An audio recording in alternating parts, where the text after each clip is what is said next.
Hello, my Teaser family. Hope everybody is well today. Teaser here doing this week's championship football games, as well as talking about anything else we want to talk about, Bitcoin, gold, the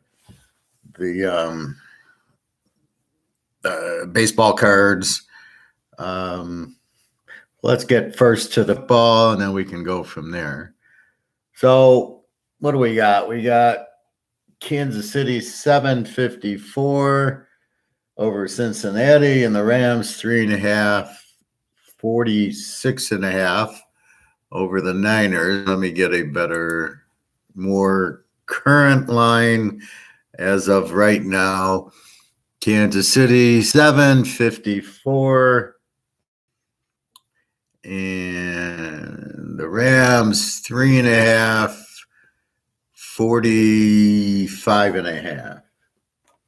Let me just update my sheet. 45.5 from 46.5. And 54.5. I'd kiss it. That went up one and then back down. I'm not aware of any key injuries. Honey Badger should be playing for Kansas City. I'm sure he will. I'm sure everybody's playing. It's just, unless you got a broken leg, you're playing. Okay, let's go to the first game. So KC I got as an A team. Cincinnati, a strong B team. They're pretty much even. Both have 22 defenses, so they give up 22. They're good defenses, not great. The trend on this, Cincinnati is a very strong road dog and very strong in a teaser this year, obviously with Chase. It shows you how if you have a good draft and you draft the right player for your team, the difference it makes. I mean, last year without Chase, this year with Chase, it's huge. And I would love to see him get Jefferson and Chase, and then you'd see LSU football, and they'd probably win it all with both of those guys. So you have, KC at home. In the earlier game, I watched it yesterday, the highlights, about the 15-minute highlights on YouTube. And KC jumped on him. Hi, Lucius. How are you today? KC jumped on him pretty good in the first half. I think it was like 24-7 or something like that. They were up pretty big, and then they didn't score in the second half. I think they got a field goal. And Cincinnati slowly came on. Chase started to go wild. They couldn't cover him. A couple of long touchdowns on just little swing passes. He outran everybody. So KC's going to have their hands full. That's why I really like the over game. Let's just look at the game, KC Cincinnati. Do we really, okay, no line, pick the winner, pick the score.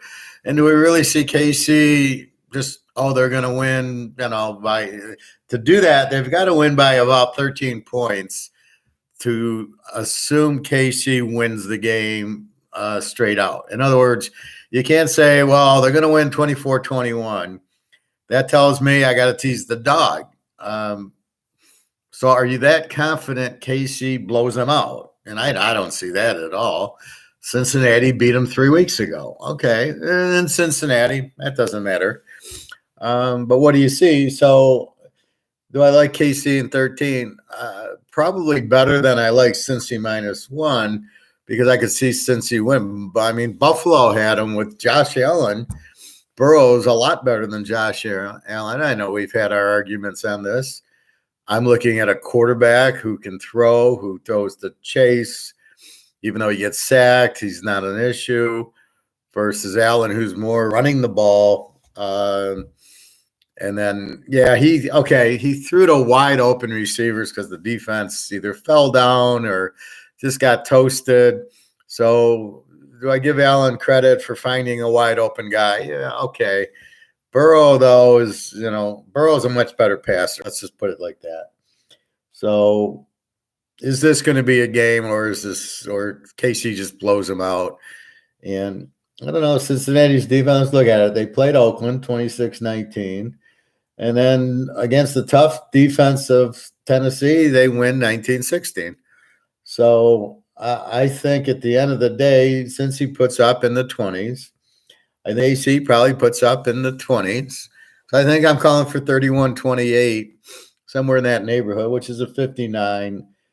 But I'm not sure who's going to win. I think KC wins the game because it's at home and they've been there. And I think Cincinnati has to get there and lose a close one to then get there next year, although that's what you have. So Buffalo went to KC and got killed last year.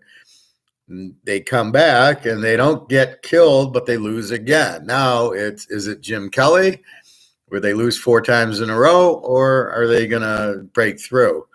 And that's really the key of what happens, right? The team they get close and they lose, and then they come on and win, or do they lose and they keep losing? So not all teams that get close and lose come back to win. A lot do, but a lot don't.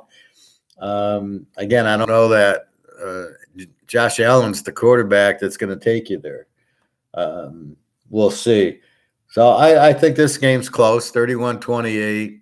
Maybe KC, maybe Cincinnati. It wouldn't surprise me if Cincinnati won after going into Tennessee and winning. Again, Tannehill is no Mahomes. They stopped Derrick Henry. It's a different game. It's like the Ram-Niner game. Rams beat Brady in the passing. Now they got to play a running team who has beaten them 6 times in a row. So I like the over in this game. I think it goes. It's a high score. I think KC scores. I think Chase scores. Burrow, he's going to certainly get them 20, and KC, okay, they get 30, still a 50. And so you're at 54, 48, 28, 21. You got a W, and I definitely see somebody getting in the 30s here. But as we saw, even if KC's down, they're going to score at the end. So that's going to get you over. If this game's 10-7 at half, I'll be shocked. So I like that. Cincy is a trend. They are a strong road dog and a strong teaser this year. So again, Cincy in 13 is probably a very good play. You could trap the game with Cincy in 13 and then hope you get a 6.5 with KC. Or you could go the other way and take KC -1 and hope you get a 7.5 in Cincinnati. However, you've got to win. You can't play it unless you win the first half of the teaser. So being the first game, you really can't trap this game. What would you trap it with? You need that first. You can't trap the opener of a teaser. You can only trap the closer, because then you have the opener in, and now I'm going to trap the closer, but you can't do both. You can't do the early one. So I think, the fact that Cincinnati is just saw Kansas City, I think that helps. And again, the biggest thing people see is KC Buffalo. It's KC Buffalo. It's not. It's Cincinnati. And I give them a lot of credit, not for beating Oakland, but for winning at Tennessee. I think you give Cincinnati a lot of credit. So game 1, I think you tease the over, maybe the dog. Again, this should be a very close game. Frisco and the Rams, both B teams. They're not A teams quite yet. An A team is a really, like Tampa, a really strong offense and a really strong defense. And the Rams don't really have that strong of an offense. Stafford's he's really inconsistent. Frisco has got a really strong defense, but I don't love their offense, and they're more of a running offense. Frisco's got the better defense, number-wise, 21-22, and the huge teaser trend. Frisco is a strong dog, 87% as a road dog. So both the road dogs are very strong in a teaser. The Niners have beaten them 6, and I think the 7th game, if you took the dog the last 7, you're a winner in the Frisco Ram game. It doesn't matter. Once you get divisional teams playing, it doesn't matter if the game's in LA. They play each other twice a year. They know each other. You're not going to get a blowout. Very, very rarely tease the dog here. score maybe 24-20, somewhere around there, and I can easily see the Niners getting the W. For them to win at Green Bay and hold Rodgers to 10 points, and it wasn't a fluke. They dominate, and they didn't run as much as they did, but I look for them to run again with Mitchell and Samuel, and just, a little bit from Garoppolo. You got the tight end playing, who I'm just drawing a blank on. So, I mean, Frisco is as strong as they can be. The Rams with Stafford, I just can't see him winning a big game. He tried giving it away with 3 turnovers in the last 5 minutes to Tampa. He screws up a snap. How do you do that? Then Akers fumbles, and then he fumbles, and he got lucky to get it back. So they can't handle the lead. So, in the first game, I think it was 17-0 Rams, and it goes to overtime at 24. Stafford's a choke. He really is. He's not, a Montana. He's not a Brady. He doesn't know how to close the door. I mean, you have him 27-3, and you let him tie the game up. You don't do anything. Like, that's not a winner. So with all that, I really like the dog here. I like the Niners. I think they beat them like 6 or 7 times in a row.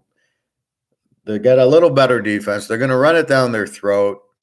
The way they've been going with Kittle, with enough, I knew I'd get it, with enough offense, good coaching, and a very strong defense. And you can't. So you've got to look what they did to Rodgers. You got to look what they did to Dallas. So Dallas gets 17 with Prescott and Kellen Moore, and then Green Bay gets 10 on them. So they're not even giving up 20 points here. The Rams aren't going to get 20.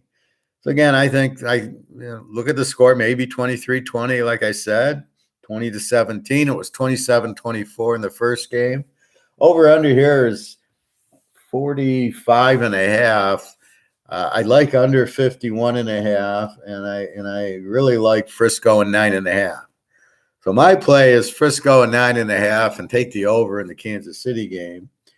I have some customers that want to do a 3 or 4 team teaser because they want the odds. So in that case, I would add the under in the Frisco game and the over. So if you're playing a 4-team teaser, you take the Niners, you go under, you take Cincinnati, and you go over. That would be a 4-team teaser, and you get some odds. And then you could trap. Ideally, you'd want to play a 3-team teaser. You want to play Cincy or KC. You want to go over, and then you want to choose your Frisco, since it's the late game, the 1 teaser. That's your trap. So now I can trap the third leg of the 3-team teaser. You can't trap both of them. So you can't take the Niners and the under and trap it because they're on at the same time. You don't know which one's going to win, which one's going to lose. So you can play your 2 in Cincinnati, and then you could take the Niners and 9.5, and then maybe take the Rams laying 3.5, or go under 51 and then go over 45.5. But I think the Niners and 9.5 is the best way to play this. Nick ended up taking Niners plus 13.5. The Niners. Yeah, Kansas City over 44. KC plus 3. That's a close one there. The league needs KC in the Super Bowl, and KC should keep it close at home. Yeah, I would have liked you to get it over 3, 3.5 or 4.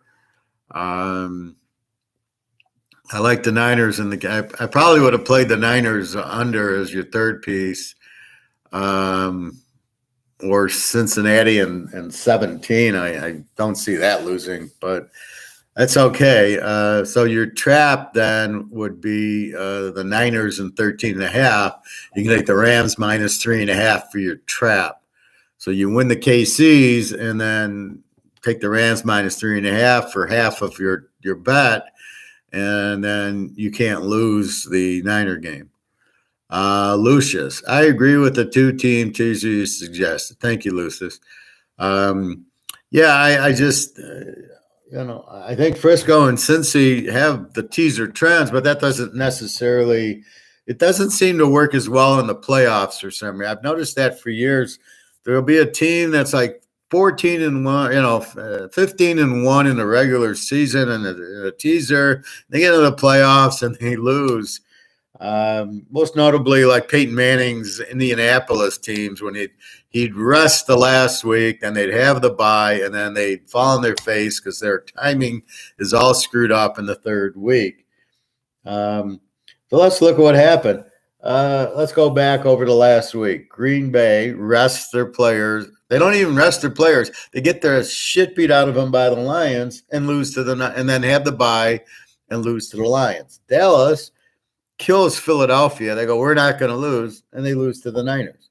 So is there really the best is when you need to win to get into the playoffs. Then you got the momentum.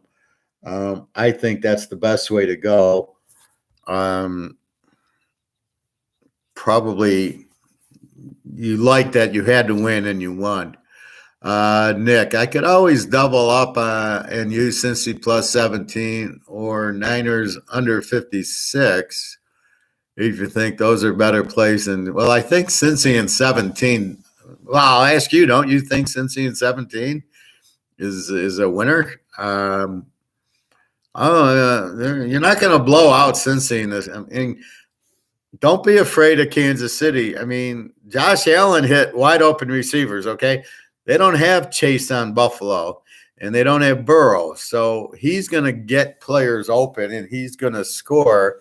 I don't think Kansas City beats them 41-0. You've got to look at Cincy. Okay, beating Oakland. Okay, a decent team. Then you went to Tennessee and beat them. And again, Tennessee, great defense. Doesn't scare you as much. But let's look at it. So Cincinnati puts up 19 on a good Tennessee defense, much better than the Kansas City defense. So Casey's going to score, or Cincinnati's going to score 24 points. That means Casey's got to be in the mid-40s. So I don't know. Again, I like the game over, but, Casey,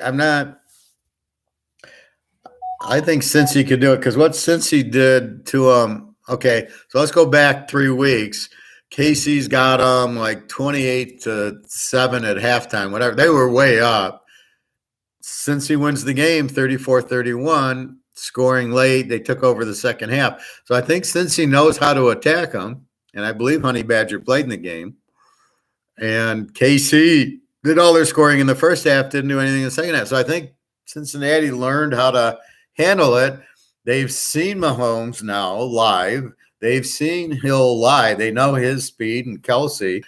So I believe Cincy has a little calmer way of dealing with Kansas City. Yeah, I like Kansas City's offense. I'm not crazy about their defense. And again, getting comfortable with Cincinnati is hard because they haven't really been there. But the win at Tennessee, I thought was a hell of the Oakland win. Okay, they're at home. Oakland, they don't have a coach. Who knows?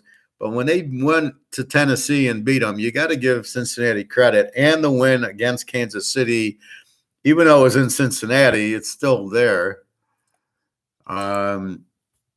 Yeah, well, that was they almost won, Jay. The Bucks. If Stafford did fumble, if the guy didn't push it back in his stomach, the ball was out. And I'm talking just before the last play. So Tampa would have recovered at the 30. Brady hits one pass to Gronk, and they kick a field goal and win. So it's unfortunate. Yeah. That's where the teaser comes in, Jay, because I won with Tampa Bay plus 3.5. And that's why I do the teasers, because it improves the odds on winning. It's sort of like if we play poker, you play poker and you're getting king 9 or 6, 7 of diamonds, whatever. A teaser is like getting pocket queens, every other hand. It's like, oh, I can make a marginal play really good. So last weekend, I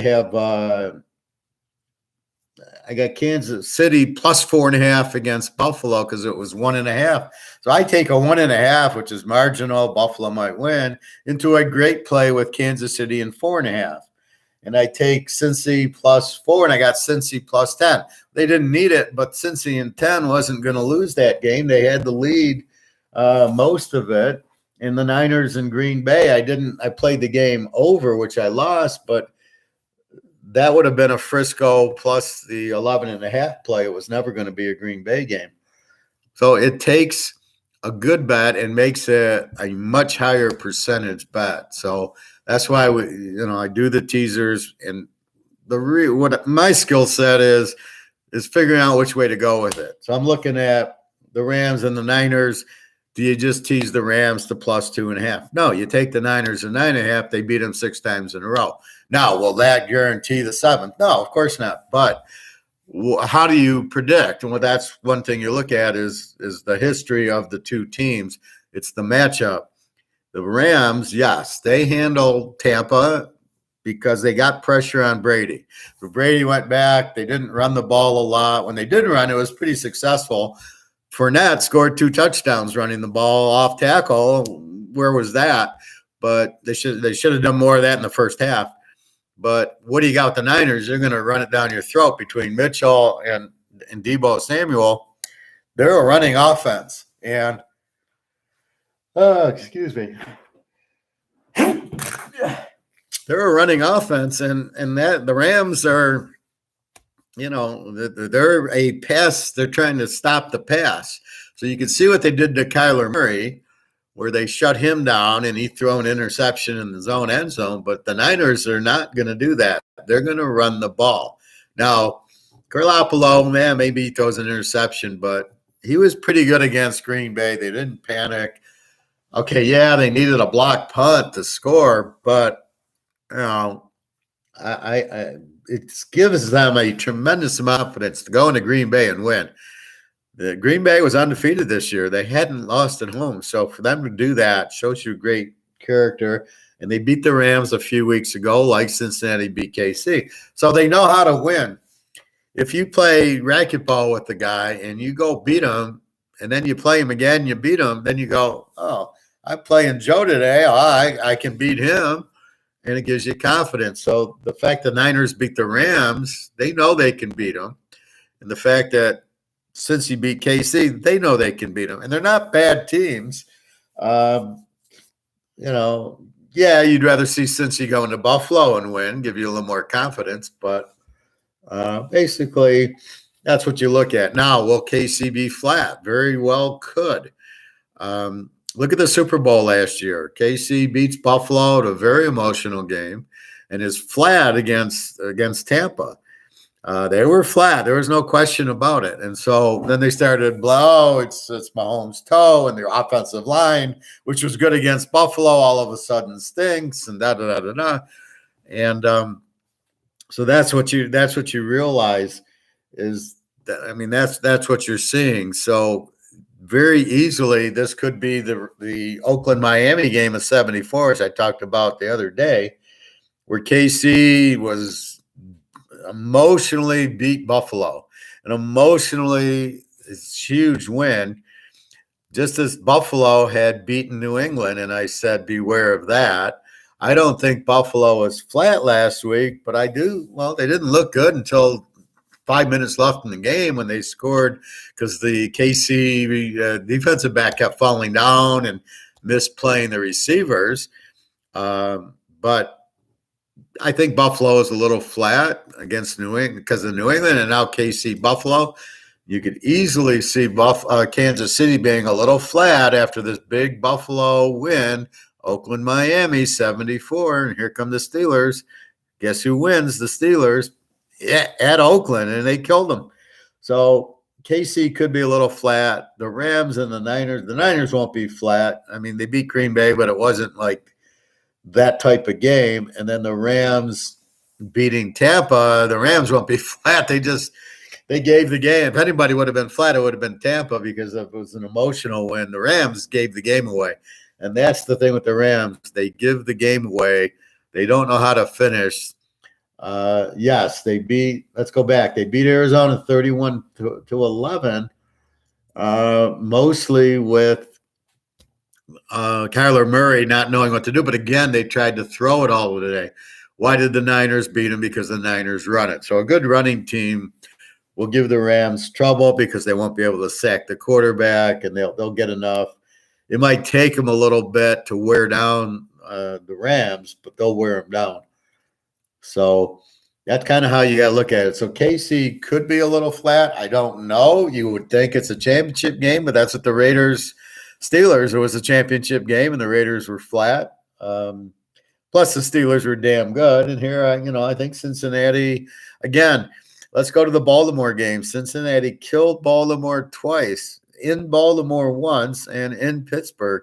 And so they are in big games, and they're killing them. So I don't see where Kansas City's an automatic. Well, they got Mahomes, and they're going to score 50 points because they won't be able to stop Hill and Kelsey. Nobody goes into Baltimore and kills them, and that's what I said last week. And Cincinnati goes into Tennessee. So Cincinnati on the road, I'm not afraid of. I think they'll keep the game close. Can they win it? I think KC, just because of experience, wins it. But, again, 30-28 type of game. Nick, would you recommend doubling up, playing Cincy plus 17 instead of KC? Put 100 on it and up a decent amount on the year. Don't know if it's worth play it at 200 or just 50 to minimize risk. Well, first of all, I'm very glad that you're up for the year and that I made you some money to show that. So that makes me feel good. I mean, my play is I got KC over in the Niners. So doubling up and playing Cincy in 17 instead of KC. Again, if you want to do the 3-team teaser, I think that I would take Cincy in 17 and KC over and Frisco. And you're doing a 10-team teaser. So Frisco in 13.5. That's as close to a lock as you're going to get. Cincinnati in 17 is not going to lose. And then you're over in the KC game. So I think those are the three best plays. I don't know if you've already got your bet in on the KC plus 3, so I can't say, but that's how I would play it. So I don't know what you bet or what you're trying to bet here. Just bet what you can afford to lose. Enjoy the weekend, and win a little bit's fine. Your rationale makes sense with Cincy KC. Do you think home field for KC will be a factor? I don't know. I think a little bit with the crowd noise. The cold weather is not going to bother Cincinnati at all. I mean, they're playing in cold weather. As far as, the home field, no, I don't think it's a big deal. Frisco just walked into Green Bay in the freezing cold and won, and since he walked into Tennessee and won, so I don't see it. This year, the home team's done nothing, and my point is I don't think these teams are strong enough that they're obvious winner, and because they're at home, they're going to win. You don't have that team. You don't have Lawrence Taylor out there. You don't have the 91 Cowboys. You don't have the 89, 90 Niners.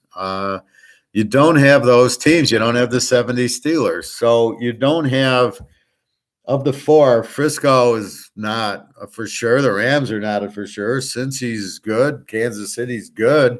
None of them are, you can say, okay, who's going to win the Super Bowl? You can look at those four. You can't say.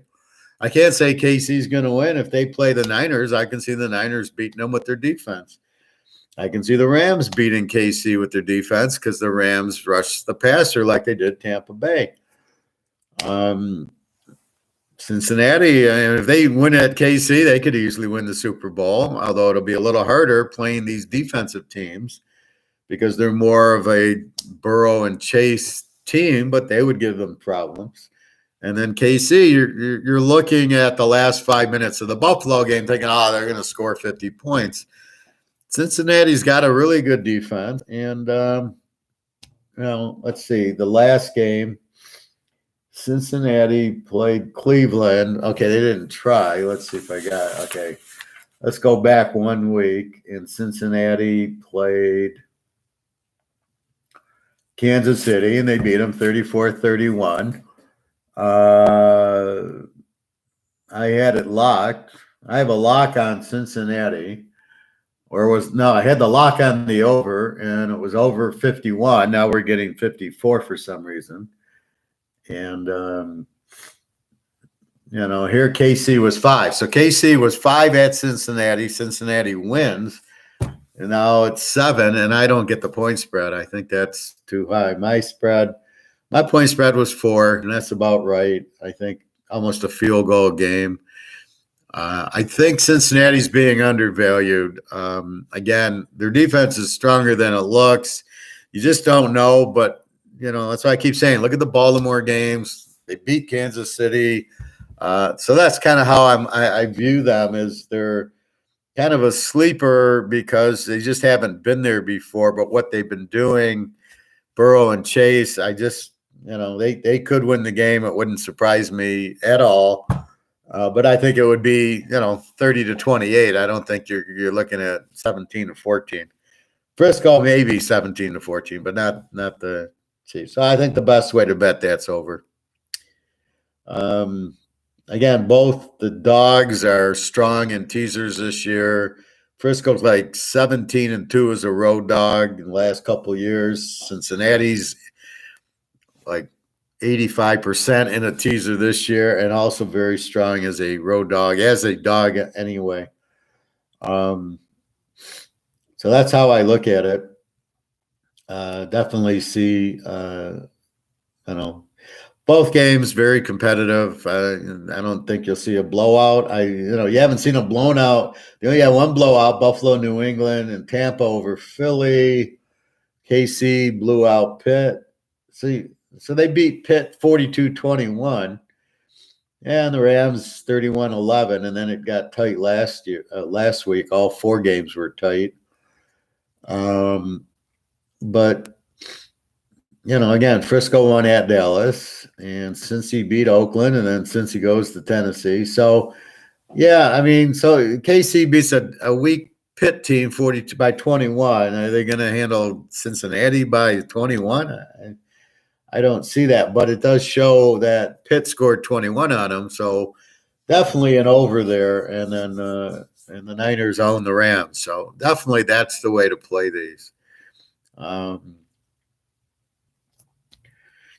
don't know. Again, the weather won't hurt Cincinnati at Kansas City. They're cold weather, and the Niners and the Rams are in a dome. And again, they just played there, and the Niners own them, so.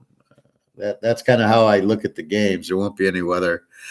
Nick, you changed my mind, Laffer. I'm going to double up, play Cincy 17, Cincy over, and the Niners already out 100 on them. Well, you could win both bets. I mean, that's the beauty of that.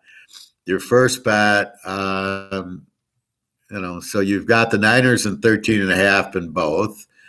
You've got KC over 44 in both. So you really have a big trap. You got Cincy in 17 and KC +3. You could easily win that both ways because I don't see Cincinnati in 17 losing, but Kansas City +3. Now, if Cincy wins, it'll be a close game. Might even be a field goal, so you might push the KC part of it and win the Cincinnati part of it. But if you get there, you got a 20-point trap. So you didn't, you're okay. I mean, I could see you winning 300 far easier than, worst case you lose. You lose 2 and win the 100. So you could easily win them both. When you're doing this, though, it's better to get over that 3. Now, I'm not a numbers guy, but I am a numbers guy. In other words, I'll go over 0. I don't care about that. But like last week, Kansas City 1.5, I took them +4.5, and that was huge. But in this case, I would have tried to get KC plus 3.5 as opposed to plus 3. I mean, I think it'll go down to 6.5 or 6 by game time. What are we, Thursday? So I think you can. I don't think it's going to 7.5. I don't think they want it to go over 7. So I think a 6.5 or a 6. You could have got 3.5. I think is the way to go. You'll get some Cincy money, I think.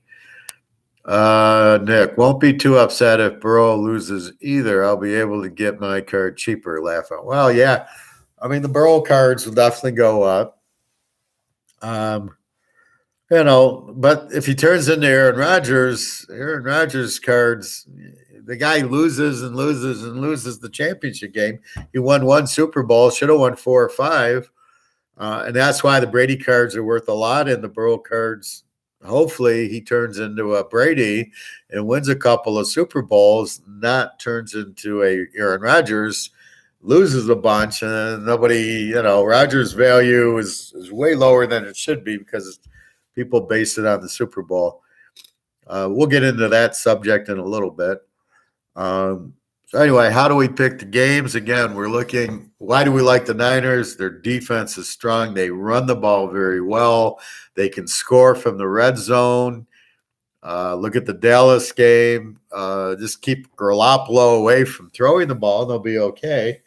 They play the Rams good. Stafford chokes a lot. If you cover Cooper Kupp, which I can't imagine why they can't cover this guy, that's how Stafford throws it to. So they don't really run it too well. My one friend last week, Alex, says, I'm betting him because of Cam Akers. Cam Akers fumbles the ball twice and nearly costs them the game. So, Rams don't really have Sony Michel's probably should be their running back. But again, so that's what we're looking for. How do you find it? And then you pick the score, 20-17, low scoring, close game. That's what you should get here.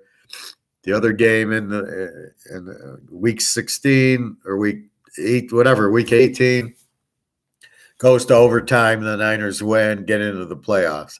So the Niners are really on a roll. They win to get into the playoffs. Otherwise, New Orleans is in. Then they win. They beat Dallas, which nobody thought. Then they go to Green Bay. They're going to lose for sure. So they remind me a lot of Cincinnati, right? There's no way the Niners are winning in Green Bay, and the Niners won. And it's the same thing with Cincy. They win. They beat KC to make the playoffs. Well, they're going to be in the playoffs, but that clinched the division. And then they, excuse me, I need a Kleenex. Find one. There's one. Oh, well. I have one around here somewhere. Here we go.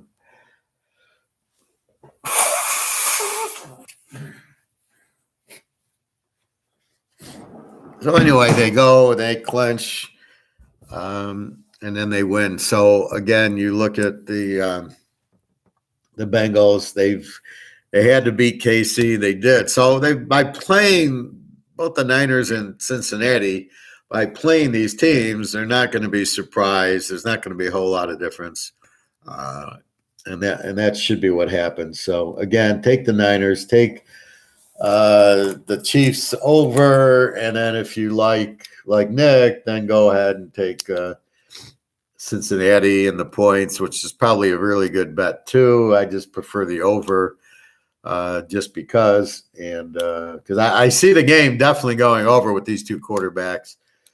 48, so 28-20, I get the W. That's 48, and easily that's not. Easily these teams get to the 30s, like the first game. All right. Any other? I mean, this is it. Then we got the Super Bowl coming up. So let's talk. Nick likes to talk about buying sports cards. So I'm going to change the topic a little bit, but if anybody wants to chime in with football, I will be fine. But I think I've talked the Niners and the Chief game pretty much. So how do you buy sports cards? First, you buy the star. That's the key, is who you buy. You buy Joe Montana. You don't buy Roger Craig. You buy Jerry Rice, you don't buy Joe Rice.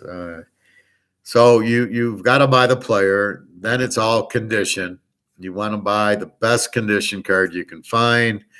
Conditioning, corners, pitcher's got to be centered if there's framing like the old tops. And then the card itself must be no pen marks, no scratches, nothing on it that will make it lose the value. So it's as perfect a minute card as you can get is the idea. So then you want it graded by PSA, not any other company. For some reason, the PSA has a greater value than the other companies. And then you want to buy PSA 10s versus 9s if you're going to buy a graded card. My suggestion, what I used to do is go to card shows, and then I could look at the card, and I got a Jerry Rice rookie that's in really good shape. The corners are sharp. The pitcher's a little off center. It was hard to get him centered, and then the pitcher itself was good. It's at least a 9, hopefully a 10. If it's a 10, it's worth quite a bit of money. Now I don't know if you can go to card shows with this COVID crap, so you might have to buy online, and then it becomes, do you trust the guy selling the card that's not graded? And there's a big risk there. You'll see a Jerry Rice rookie. Oh, it's gem mint, and then you get it, and it's not gem mint. Now what do you do? So you got to be careful. At a card show, you can easily you can see for yourself. At an eBay, that's why the value of a PSA 10 is so high. I'll give you an example. The Walter Payton rookie, PSA 9 is worth like 20 grand. PSA 10 is worth like 100 grand. Not graded is probably worth, maybe you got to pay 700-800 for it, and then hope, it's really gem mint. I can get a PSA 10. The hope of buying the non-graded card is you're going to get a 10. In which case, I would say if it's really that good, the guy would get it graded and get it at a 10, and then get 100 grand for it. So I don't know that you can get it without. You can get it with not graded and get a 10 on eBay. You could at a show. Card shows definitely seem like to be a better option so you can see the condition. Absolutely, Nick. If you can get to the card show, I used to go in Michigan. It was a Gibraltar. It was 1,000 tables. And you could just, okay, let's look. I looked for a Bobby Orr, the hockey stick card, the 1968 or 69 tops with the hockey stick on the side. And it took us months to look at all these Orrs till I found one that's mint. It's a beautiful Orr card, 69. It's not graded, but I got it at the show.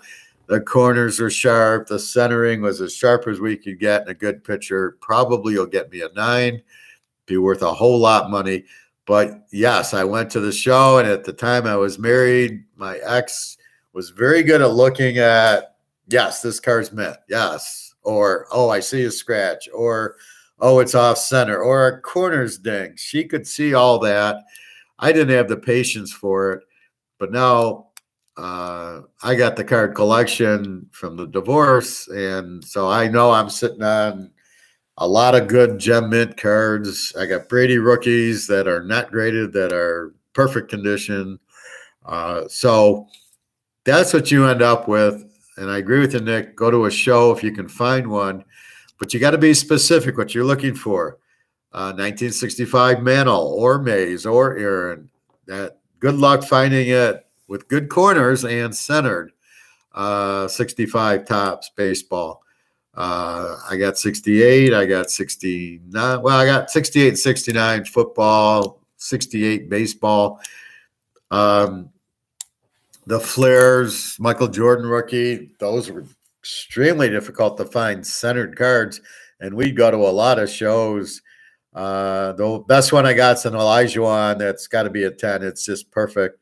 Most of my others are probably 9s. The Jordan or the Magic Johnson, Isaiah, Larry Bird, they're all pretty damn good condition, but not great. Hey, Andrew, how are you? Was the top play? You missed the video. My pick for you, Andrew, is I I took San Francisco and I took Kansas City over. That's the play for this week. You can watch the rest of the video, but basically the Niners own the Rams, beating them the last 6 times, and KC Burrow against Mahomes should be a high-scoring game. So that's what you got, Andrew. How's the weather up in Canada? It's cold where I am. It's freezing, so I'm sure it's cold where you are. Anyway, so the key when you go to a card show is you're looking for players. You're looking Montana, and you're looking for you're looking not necessarily rookie cards, but you want the Montana rookie. But if you get the Montana second year and it's a 10, it's worth $5,000 if it's a 10. So what you want is the older cards nicely centered and nice corners and the pictures pretty clear, and hold it in the light and see if there's any scratches on it. And if you can get a card, usually either the corner gets a little dinged or the centering's off. A lot of them are the centering's off, and you try to get that. Very cold. Buying gold. Very good, Andrew. Try to buy it at a coin store. Don't pay sales tax. Now, I don't know how Canada is. I know in the U.S., where I go in Ann Arbor, which is U of M, there's a coin. The guy does not charge tax. I go in with $10,000. I walk out with 5.5 ounces of gold, and there's nobody knows I bought it. There's no trail. There's nothing. He just gives me a receipt that doesn't go anywhere. He gets cash, so he's happy. I walk out with the gold, so I'm happy. I've been watching some shows, and I think we'll be okay with gold, but we might have trouble selling the gold. So in other countries that maybe you can sell it at, because I don't know. This is down the road, but watching some of these economists, they're like afraid that you own gold. Are they going to confiscate it or not let you sell it? This should be good. Anytime you have jewelry, they never seem to get that. And I think if you have coins and buy all denominate, buy quarter ounce and half ounce and ounces, you can probably get away with the quarter ounce and the half ounce if you need, and then buy a lot of silver. Silver you should be okay with. It's more of the ounce of gold and the gold bars, the James Bond that they look at. Stock market, Pfizer. So you're buying Pfizer. I'm afraid the market's going to crash, and it keeps kind of crashing, and then they miraculously it's down 1,000 points, and then at the end of the day, it's even. Like, that's more fixed than the Tampa Bay game was. So I don't know, Pfizer. Right now, I'm out of the market, and I'm going to buy gold stocks once the market, it drops. The Fed will not raise interest rates. They can't. They'll crash the economy. They'll crash the stock market. They'll crash the housing market. And they're not going to do that because too much of their rich buddies are in the stock market, and they're not going to let them, because they're really the ones controlling everything.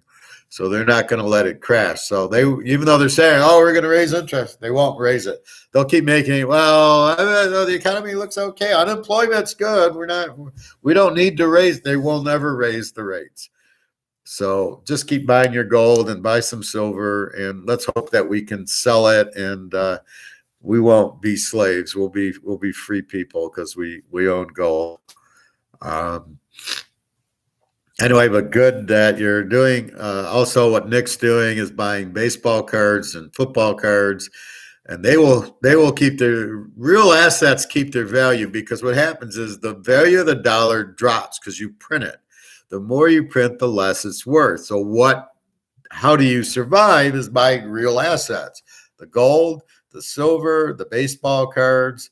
I don't know about the stocks. If the U.S. dollar goes out and you're priced in dollars, I have to understand what happens with that also, because I'm going to buy gold stock priced in dollars, and I assume we'll transfer the dollars. I hope it's not like Germany in 1930 where they wallpapered their house in Deutschmarks that were worthless, or the $10 billion Brazilian currency that had no value, or Venezuela or whatever.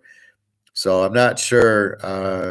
Well, bank stocks are going to all fail because they're all shorting gold. I don't like bank stocks. It's hard with stocks. 5 major banks in Canada. Just buy Newmont Mining. It's the biggest gold company in the world out of Toronto. That's what I will own. I owned it and I just sold out of it waiting for the drop, because those stocks will drop because the people need the money, are going to sell the stock. And then soon you're going to have margin calls, and that's really going to wipe everything out. And just buy your Newmont, a good Canadian company. My favorite was going to Toronto, and there's that gold building where all the windows are gold tinted. I love that building. Very nice. Lake Toronto, Niagara Falls, A1. Anyway, so the way to survive is real asset. So Nick asked me about like Joe Burrow cards, and I'm like, they're good, but he's got to keep in mind, you've got to buy PSA 10s, because the Jerry Rice PSA 10's $100,000. The Jerry Rice PSA 9 is like $15,000. So you can see the difference in the 10 versus the 9. Now, if it's not PSA and it's some other company, the $100,000 Rice card PSA 10 in another card grader is worth like $25,000. For some reason, I don't know why, because a PSA 10 and a Beckett 10 or another 10 is still a perfect card. Why would only PSA 10 have the value but the other one not? So I'm almost thinking of buying the other one cheap and then just ripping it out of the container. You get players and you hit the corners and you can free the card and then send it into PSA. And it should be a 10 if the other guy graded it a 10. PSA doesn't do much different. So I'm thinking of doing that. Ahmed Muller, I don't know what you're saying. Andrew, Canada, nice country, high taxes, very expensive. Inflation big time, but lovely overall. I love Canada, but yeah, they're socialist, and this is what happens in a socialist country. Your taxes are high to pay for your free health care. That's the problem. See, whenever socialism says, "Oh, we're going to give you this," where are they going to get the money? The only way they can get the money is to inflate and tax. So they give you the money and they tax it back from you. Then they inflate it, so now it's worth even less. And it's a beautiful country, but that's the problem with socialism. That's why it can never work. Where does the money come from to pay for everything? And you can't just print it, as what we're trying to do here, and what every other country that's done high inflation has done, Germany and these others, thinking, I'll just keep printing the money. Well, eventually, the more you print, the less it's worth, becomes worthless. Nobody wants it. And then they usually come out with new money. And that's where it goes. So just be careful with that. So anyway, the cards, you definitely want PSA 10s if you're going to buy a graded. The card show is probably the way to go. So was the answer. What was the question, Andrew? Oh, well, the answer is free market economy, capitalism, where less taxes, less government. That's the answer. Where me and you can go, and the dollar is strong. See, you need a strong currency. That's why I say buy gold. So you want free markets. You can't have handouts. Let the people go. Everybody's free to do what they want and make their own living. Division of labor. You want to be a lawyer, I want to be a doctor. We can do it. But you don't tax. You can't tax like that, and you can't give away free healthcare. But if you make it market driven, where there's competition, competition's the key, keeps the price down and the quality up. So the doctor shouldn't cost that much to go. So therefore, if you make good money and you need to go to the doctor, it's not a very expensive proposition. And there's different levels, like buying a car. You can buy a Mercedes, you can buy Toyota. So that also. So that's really the answer, is the free market and freedom and low taxes. And you can't have these handouts. Now, usually what happens is the rich take care of the poor, donations. So, to the Heart Association, oh, I'll donate $500,000 because I got it. Now the money goes to taxes. And now the rich make the decisions and they say, well, this is what we're going to do. You don't want that either. So you want the government to work for the people, not the people to work for the government. And so what you have in Canada is free healthcare, but we got to pay for it. So it's free on one hand, where you think it's free because you go, oh, I can go to the doctor and I have to pay, but it's only for certain things. My uncle, 10 years ago, was diagnosed with, he had, when your kidneys fail and he needed dialysis. And so I said to him, well, you're okay. You're in Canada. It's free. And he laughed at me and he said, no, it's not free. In Canada, in Toronto, if I need dialysis, I have to pay for it.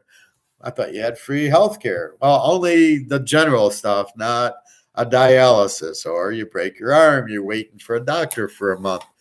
But that's not what you want. You want high quality, low cost. You want competition like you get in everything else.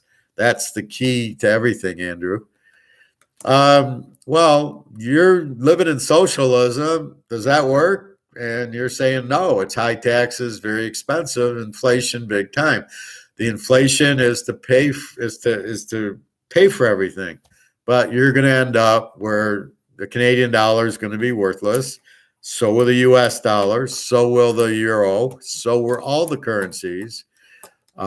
Somebody's doing it on purpose. My guess is George Soros and the Germans are trying to win World War III this way. But keep in mind, capitalism there's no Federal Reserve. The banks aren't in control. The people are in control. You make your money and you keep it. So imagine going to work, and I'm in finance, and you make $100,000 and you keep the $100,000. What kind of life? I mean, boom. No, I keep 70,000. So I lose 30 grand in taxes, and God knows what the inflation is. So now things cost more. So really, I'm not making what I may, it's not worth the 100 grand. It's worth maybe 60. So that's the problem with the socialism and the inflation. And I got to give it. It's all for politicians, right? I'm going to give you free health care. Oh, I'm going to vote for this guy. Well, it's not, because he's got to tax you to pay for it. You don't see the other, and I quote the professor a lot. So you don't see, while they're holding this hand, you're not seeing this hand.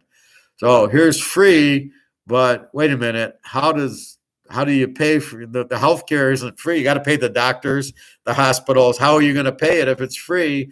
It doesn't come from the patient. It comes from the taxes that everybody has to pay the nurses, the doctors, the hospitals, and everything else. That's the part they don't tell you.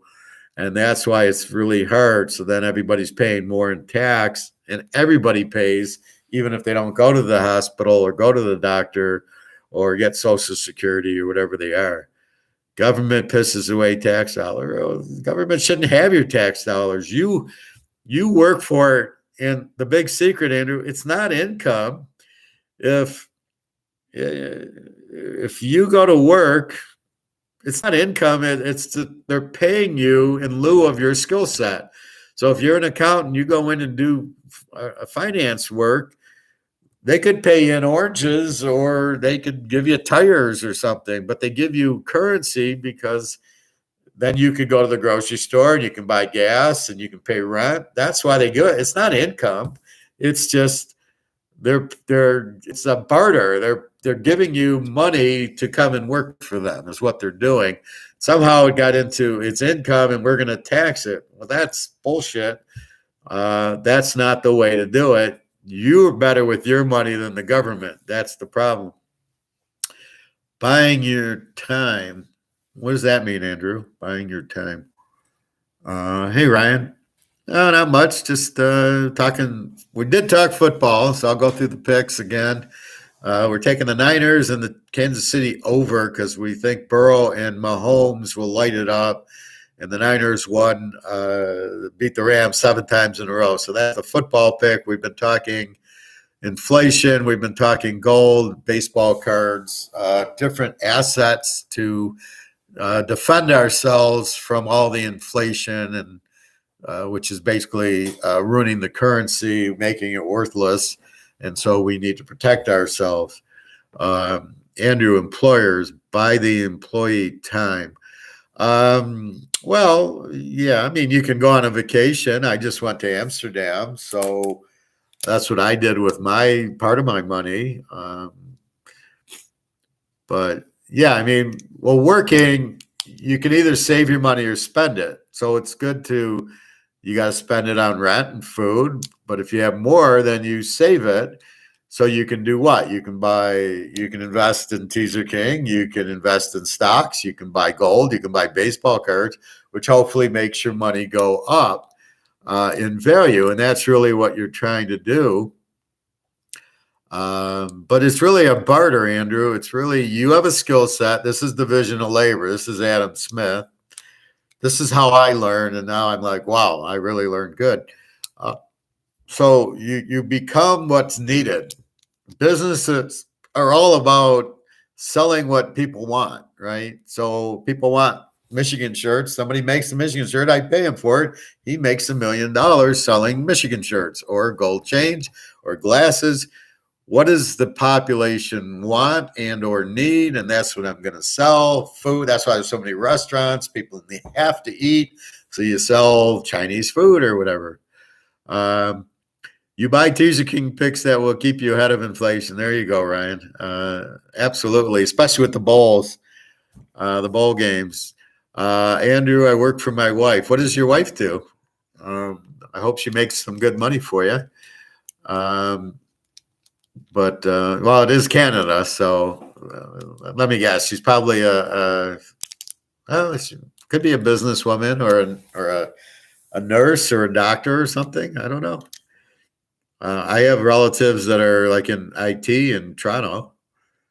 Create a problem, build a solution. All right. So what's your solution for the inflation? Mine's to buy gold and baseball cards and stuff like that. Is this IT, Andrew, and you help her with IT work? It sounds like the problem is going to be like that. I mean, that's a good thing. I heard a girl on TikTok makes like $50,000 a day doing Excel examples. I don't buy that for a minute because you can go on YouTube and type in Excel stuff and go, how do you do a pivot table? And it shows you how to do it relatively easy. Why would you pay somebody to show you how to do a pivot table when you can just go online, go on YouTube, type in pivot table, and some guy's doing a pivot table and it doesn't cost you a penny. Gift baskets. Go to Romania and sell them. I bought my girlfriend in Romania a gift basket, and they totally screwed her. It was supposed to be champagne and nice chocolates and coffee, and it was a Christmas basket. And they switched the macaroons were cheap. The champagne was supposed to be like a $50 bottle. It was like a $5 bottle, and the chocolates weren't premium and everything else. So we complained, and they ended up resending the order to her. But basically, it was pathetic. But so how do gift baskets create a problem and build a solution? Top class. No, I'm sure yours is top class. I'm saying that this group in Romania was terrible. They were just trying to rip us off. But it was like $200 for a Christmas basket, and we got about $30 worth of goods. So they redid the order, and then she got nicer wine and she got nicer chocolates and basically got the order completed. But we had to bitch, and of course we don't use it again. But that's our story with gift baskets. Anyway, so what's happening with the government and inflation is they're I want free health care, or I want this and that, and they're handing out money And basically, where does it come from? And that's what they never tell you, is that, well, we're going to tax you for it. So you make $100, you keep 60 of it. Now you keep 55 of it. Well, we need more. Eventually you make $100, you keep $10 of it. And then we're going to fuck the dollar up. So now, even though you have $10, it's not going to buy anything, which is why the solution is real assets. So the Tom Brady cards, the gold, the silver, paintings are hard. I have a painting. It's a pain in the ass to sell. Not like gold. I can walk into a coin store and sell it in 5 seconds. This painting I have, I can't sell it, or it's very hard to. You're going, Andrew. Have a good evening, or if you're staying, whatever. Good evening to you also. But you want to buy real assets. Be careful. A house will help, but it's going to lose its value when they, Anyway, it's not an automatic. If you bought a $300,000 house, it's going to go up or protect you, because what will happen is, as costs go up, because the dollar doesn't buy as much. Really, that's what's happening. So you have $100 and it buys you, $100 worth of good. It buys you, I don't know, let's say it's $10 a gallon for gas. It buys you 10 gallons. Soon, the $100 only buys you 5 gallons. It's not the gallons that have gone up. The dollar's worth less.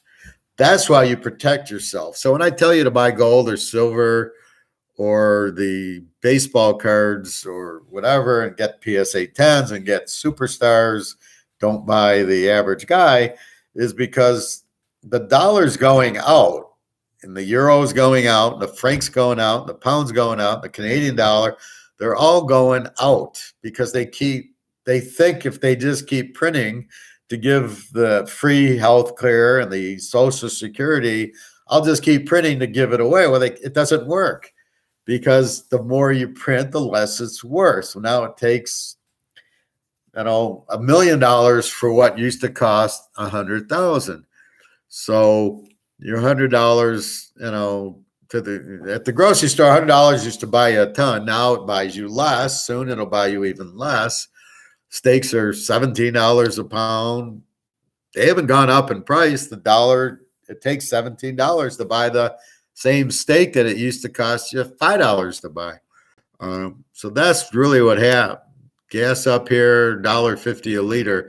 Now, for all you Americans, it's 5 liters to a gallon. So he's paying $7.50 for a gallon. I pay $3 for a gallon where I'm at. I know California is stricter, but it's a very expensive thing. Ryan, you think we're going to get involved in the Russia-Ukraine nonsense? Prices will continue to jump for sure. I don't know. I do want to go to the Ukraine and see my girlfriend, so I hope I can get in. But yeah, it's. I think they're just bluffing. Russia invaded the Ukraine before in Donetsk, where I had a girlfriend in Donetsk, and I had visited her a few times. All of a sudden, the Russians invaded because they wanted the coal, and they went to Crimea, which was on the Black Sea. So they wanted that seaport. But the rest of the Ukraine's still there. So I don't know. There's a lot of troops in Kiev. I don't know what Putin wants. He doesn't want them to join NATO, I guess. And the West, I don't know. But, well, Biden's not going to do anything. He'll screw up like he did Afghanistan. We'll see. But the prices will go up from the inflation. The war will make gold go up, but not that.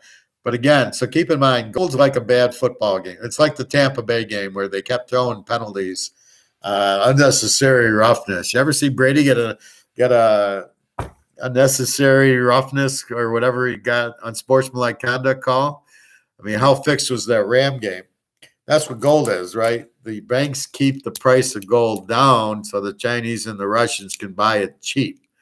So it should be $5,000 an ounce, but the reason it's at $1,800 is so they can keep buying it.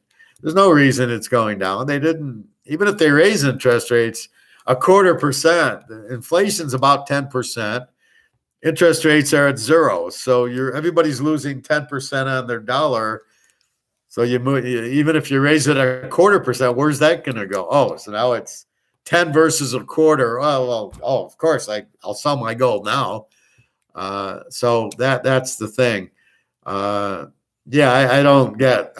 It's weird why Putin's not just going into the Ukraine. Why he's dancing around and building troops up, and everybody's leaving. All the Russian people are going back in buses to Moscow, and all the Ukraine people are, moving out. So I don't know. I do have friends in Kiev. I can ask them. And it's funny. I asked my girlfriend. She lives in the middle of the Ukraine, and I go, "What's going on?" She says, "It's nothing. It's just propaganda for the U.S. We're fine here. We don't think anything of it." But I don't know how free their TV is to tell them, "Hey, the Russians are here invading." She's like, "No big deal. We're fine. Not a war. I'm fine.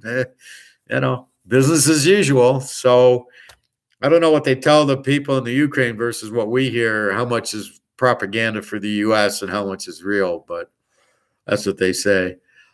Ryan, I can't remember the guy's name, but this guy said at the beginning of the year that the NFL was rigged. He said at the beginning of the year that the Rams would win the Super Bowl. Well, I'm not sure, and they certainly might. I don't know how much you can rig it. It's got to be good acting, right? You can't just everybody fall down and the Rams win. We will see what happens. They got the Niners this week. Now I got the Niners in 9.5. I'm not worried about the bet.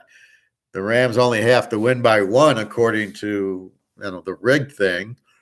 I do think they probably, to quote my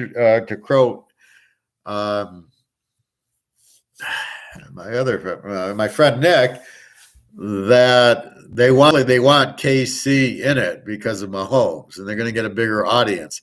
I know they do that in a lot of sports. Dwight Smith. No, I don't know who he is. Was he? No, I don't know. Is he a former player or an analyst? The name doesn't ring a bell, but I don't watch ESPN anymore or any of those sports shows. But they want the better ratings, so they probably want Mahomes against LA, get the big market in LA in, would be my guess. And the Super Bowl is in LA, like they need that. So I don't know, but if it is KC and the Rams, I can see KC beating them. Defensive back for the Tampa Bay Buccaneers was the first Super Bowl MVP in 2003. I don't recall Dwight Smith being a Super Bowl MVP. So I assume that's the year they beat Oakland with Gruden. Dwight Smith MVP. I think I would remember that name. I thought it was they did have I thought the linebacker was the MVP, or the nose tackle, the guy out of Miami. I thought one of those guys were the MVPs, but yeah, I get Dwight Smith doesn't ring a bell that he was the MVP, but so he thinks that they want the Rams to win the Super Bowl. I don't know. I've seen stranger things happen, but it's hard. Well, you'll see the penalty. Look at the penalties on Tampa. They had 3 unnecessary roughness, or the Brady ones was a joke. He said the game was rigged. Well, I know the game's rigged. You can see when the holding penalties happen or when the pass interference, and everybody looks, there isn't any. What's killing me is the Tony Romos and the Collinsworth and the Aikmans who go along with it and say, yeah, they're going to call that penalty every time, and they don't. They call it once only when they need it. And they're agreeing and defending the refs, which these guys play. They would never agree and defend the refs. So it's really so hard to watch. But it doesn't surprise me the game was rigged. Will the Rams win the Super Bowl? We'll see. We'll see the way they ref the game against the Niners. Because the Niners run the ball so much, we'll see how many holding penalties they call on the Niners and how bad they are. Usually, like the linemen take a dive, like in soccer, right? So I'm blocking you. You fall down. They call holding on me, like I held and threw him down, like I could do that. That's a lot of the holding penalties is when they do that. But we'll see, Ryan. I don't know. Um, it wouldn't surprise me. I think there's so many things that are rigged. We know gold's rigged. We know the Fed's buying stocks, and so before they buy, all the congressmen and senators buy the stock, and then here come the Feds putting in millions of dollars. The stock goes up, and all these congressmen and senators with the insider trading are making money. So a lot of stuff is rigged. We understand that already, but that's the life we're leading now. This is why I say to buy gold and silver to protect ourselves so we're not slaves. And, the only way we're going to be free is to have gold because you can't, the money's not going to be worth anything. So if you hold 50,000 US dollars, it's not going to be worth anything. It's going to be worth very little.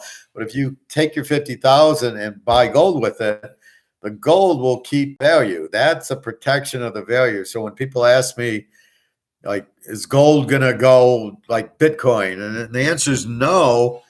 Gold won't. Gold will probably end up about 10,000 an ounce, maybe a little bit more. And actually, when the US dollar goes out, it really won't even be priced in dollars anymore because the dollar will be worthless.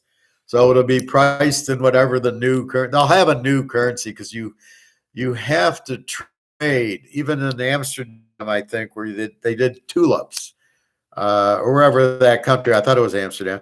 So they were trading tulips. And then there was a tulip shortage. Well, they needed money. So it hasn't always been paper. It's always been gold. Even the Romans used gold. But anything can be used as currency. Potato chips. I mean, whatever people will accept. Here's a pen. I want to buy a can of tuna fish. Okay, here you go. Pens can be used as currency, as mediums of exchange. And that's where I go against Bitcoin, where Ryan, I think it was rigged. Wouldn't they want Rodgers versus Mahomes? Well, they'd probably want Brady versus Mahomes, right? I mean, they had it last year.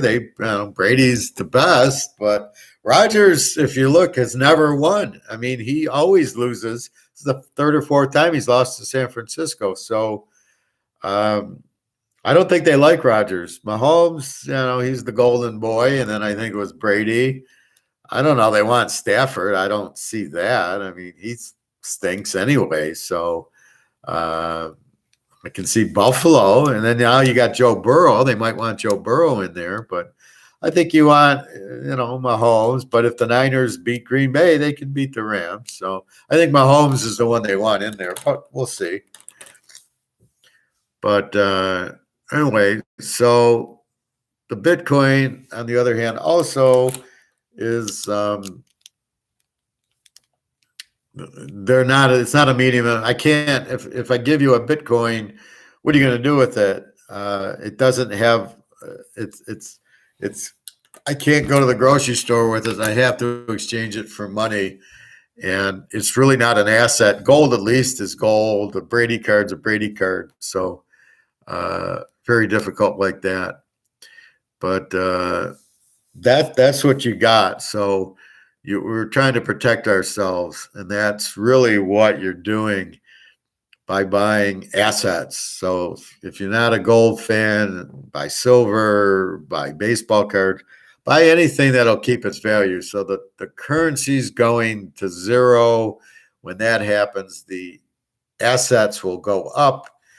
And so the more assets you have that aren't dollars, the better you'll be. That's what will happen. And that's not a guess. It's not an opinion. That's the truth. That's what I've learned in my lessons is what'll happen. Anyway, I think that's about it. So again, if you want to buy baseball cards, PSA 10s or go to a trade show and buy great condition, centered, cornered, nice picture cards, and then get them graded for 10s, and they'll be worth a lot of money. Jerry Rice, Joe Montana, Mickey Mantle, Tom Brady, Bobby Orr. Those are what you should be buying. I had a Michael Jordan rookie card when I was a kid, the 86 Flair. I mean, if you still have it, even if it's a 2 or a 3, it's still worth $10,000, $15,000. I would get it graded if you can. If it's the 86 Flair, absolutely. Even I got the 87 Flair in mid condition. It's worth like 30 grand. So as you can see, just know one thing: the money is going down. Put it in the spokes of my bike. If you have it, I'd still get it graded. I see Mickey Mantle ones still getting 5, 10 grand. So you can still make money on it because people want the Jordan rookie, even in the bad condition. But yeah, that happens. I saw one at a card show that was probably a good card. The guy probably wanted $200 for it. And like an idiot, back then, this was in the early 90s, and you'd go to a show and you'd take a few $100s and you'd buy, $10 cards, $20 cards. But I never started spending hundreds of dollars of cards. So I never bought it, even though I probably saw a nice one. It's probably a 9. That's probably worth a couple $100,000 now that I could have had for $200. The only card I think I spent money on, I spent $100 on the Bobby Orr 69 card. And that's, it's mint. It's a beautiful card. I got to get that graded. But, yeah, I got a lot of the 86 Flares, everybody but Jordan, and the 87 Flares. I think my mistake is I never got the Bird Magic rookie for some reason. The 79 were all 3 of them. I don't know why, but I didn't buy it. That's one I should have gotten. But I've got I got Montana and Rice, and I just it was a fluke. I didn't think they had a value, and then one day I was at a card show at a card store, a coin store. And I was buying my gold, and I was talking about the Highland Mint coins that were silver, and the guy comes in the back and pulls out a Koufax rookie. That was probably a 6. I mean, it was a little dinged up, but it wasn't mint, but it was good. So I go on eBay to look at it, and I go, Koufax, and then, I don't know, PSA. And the next thing I know, it was worth like $15,000. And then I stumbled on the Jerry Rice PSA 10 rookie worth $125,000. And then I realized what was going on, that if you had a 10, they're worth a fortune. And if they're, so if you got a really good condition card, and I got 100 Michael Jordan hoops and skybox and all that, they're all worth $300 a piece if they're 10s, and most of them are 10s. I was smart enough to put them in frames and smart enough to get mint condition cards and to protect them and put them in 4-column boxes. But I didn't think they were worth it. I thought, they're worth $5, so who cares? And now I'm seeing all these cards worth a ton of money, especially it's got to be PSA and it's got to be PSA 10.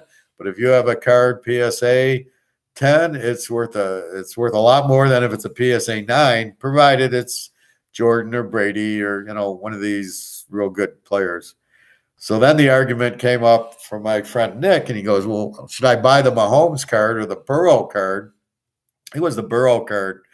And it was kind of expensive. I said, well, he hasn't won the Super Bowl. Go back and buy Montana cards, or go buy Brady rookies, or go buy Jordan. Go buy those cards now. And then if Burrow wins the Super Bowl, wait about 6 months and then go buy it. Because when they win the Super Bowl, it jumps up immediately. And then it comes back down. And that's when you want to buy it. So you either buy it now, assuming he's going to win the Super Bowl, unless he does an Aaron Rodgers, or you buy a Brady who keeps winning Super Bowls, or like this year, whoever's going to win. So let's say it's Mahomes. Well, he's already won one. Now his cards will jump. Now he's won 2 and been in 3 straight. If it's Burrow, okay, he's the new kid on the block, but he's won the Super Bowl. And Garoppolo will never have a value. And then Stafford, I can't imagine him having a value. So that's what you want. That's how you collect. You buy superstars who have already won the World Series, the Super Bowl, more so in football, winning the Super Bowl. Uh, basketball, I got LeBron James rookie cards that I really don't like LeBron James. So those I would get 10s and then sell them. I wouldn't care. I'd rather have the money. But I got to get a lot graded. That's the problem. And then trust the grading company. So I could see sending in my Jerry Rice and they think it's a 10. It's worth 125. The guy he grades it, keeps the card, finds another off-brand Rice that's maybe an 8, gives me an 8 on it and sends me back that one. Says, oh, here it's worth an 8. And then since you sent him in the 10, he keeps the 10 and that's worth $100,000. The guy makes $100,000. And after watching Money Heist, I wouldn't put it past Berlin that he knows somebody at PSA who would do that. So I'm a little bit afraid to send in my really good cards, my Peyton rookie, which I think is a 10, my Montana rookie, my Rice, my Lynn Swan rookie, all these cards, I'm afraid they're worth 70, 80, $100,000 as 10s. And I'm like, I'm not going to get them back. I'm going to get an 8 or a 7 because they're going to switch. And, so I'd rather just go to PSA and say, here's the card. I'm going to stand while you grade it and then give it to me. That'd be about the only way I'm taking like my Rice, to get graded because, it's $100,000 card as a 10. So, you got to be careful with it. But the LeBron James, I don't think he can screw around with it because it's not it's going to be a 10. For sure. And my Brady rookie cards, there's really no centering. I'm sure those are 10s, and they're all worth big money. So that'll help me when the currency goes to 0 and the dollar goes to 0.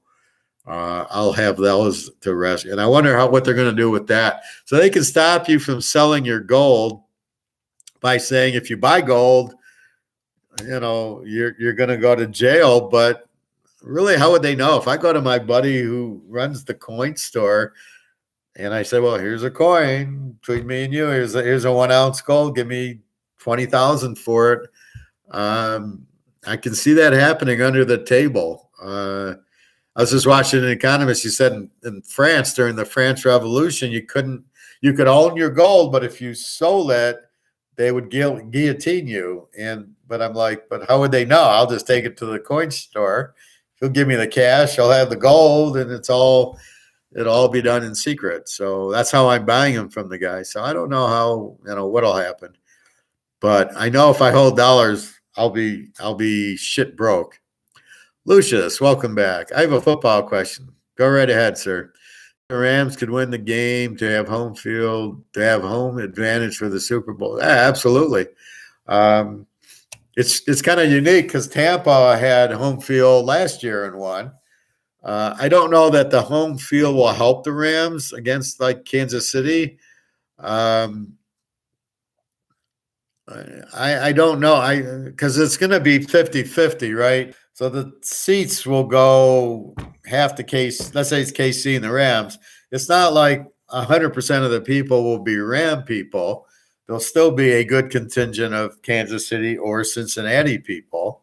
So therefore, it's not like it's 100%. It's like a bowl game, right? Alabama, Georgia, even though it was in Georgia, I think, or wherever they played it.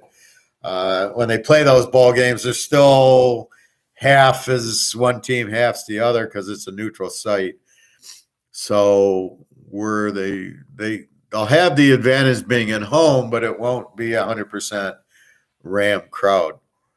But good question, Lucius. Feel free, anybody to ask. That's why I do this show live. My friend said, well, I don't want to bother you with questions. I go, that's why it's live show, so you can ask questions. And I can give you a direct answer because it gets hard in an email to try to answer these questions. Nick's been asking me about buying, baseball cards or football cards. Should I buy Joe Burrow? And then you try to explain it in an email. It's much easier if I just explain it here. Buy PSA 10. He keeps trying to buy PSA 9 or off-brand. It's just PSA 10. Go to a card show. and try to get a good price on it. So that's what I tell him. Also, buy numbered cards. He was looking at a card, and I go, "There's no number on it." In other words, I saw Tom Brady 8 of 10. They only made 10 of them. This was number 8. I said, buy that one. That's you want limited. They think Bitcoin's limited at 21 million. You buy the Tom Brady 8 of 10 card. That's limited. So try to buy the numbered cards if you can. The cards out of 10, out of 25, out of 50 even. Those are the cards to buy because those are limited. They only have 10 made, and it says 8/10. That's all they can be, versus a card that doesn't have the number. So they could have made 1,000 of them. You're better off with a numbered card. Now I have the Cream de la Cream card numbered 1/1. They only made one freaking card of this. It's a Steve Yzerman 1998 red label, Topps red label. On the back it says 1/1. So that's it. Now, I will never find the real value of that card until I sell it, because there is no other one that you can look at and sell. I think I paid $175 for it. I think I bought it on eBay, maybe at the show. It might have been at a card show. And so do I need to get it graded? Like, what are you going to do? There's the reason the gradeds get more are especially for the older cards. The 81 Montana rookie, you want it graded because of the centering issues in the corners.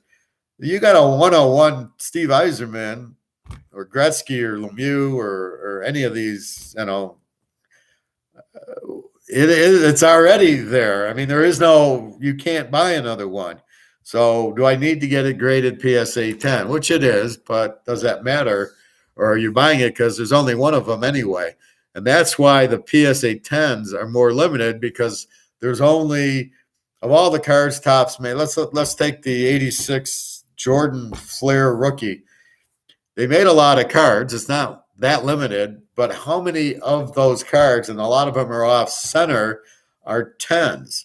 So let's say they made 1 million cards, but to get it perfectly centered in the corners and the picture, to get a 10 on that card, there's probably only 50 of them out of the 1 million they made that were 10s. A lot of them were off center. And so therefore, what you're looking at is maybe this is only 50 of these cards. I know they have population reports that say there's only so many, but that's made. I could have a 10 but not get it graded. So you can't really go by that.